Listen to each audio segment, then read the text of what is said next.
Il derby unisce anima, cuore e testa. È una partita in cui non conta giocare bene o male, non conta la tecnica individuale, conta solo vincere. Nella giornata del derby della Lanterna va in scena un'altra partita altrettanto suggestiva che vede affrontarsi Levante e Ponente. Serie D Girone A, Vado Sestri Levante. Benvenuti. Terzo minuto, subito il Vado in attacco, punizione dalla tre quarti, parte Sancinito, la palla arriva a Mair che è sfortunato, ottimo inizio per i padroni di casa. 16esimo, Kin scatta e brucia in velocità Mautone che è costretto a stenderlo, cosa deciderà l'arbitro? Solo giallo. 21esimo, ancora padroni di casa, o per meglio dire solo padroni di casa in attacco.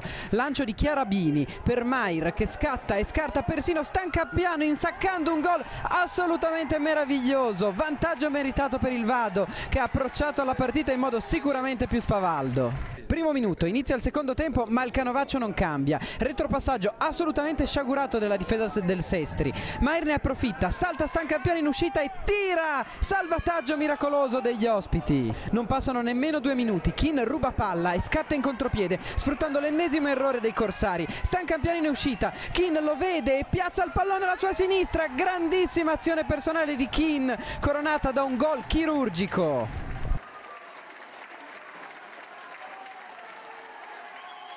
32esimo, primo acuto degli ospiti, Dolce dalla distanza, prova la botta, ma Lucia è attento e devia in angolo.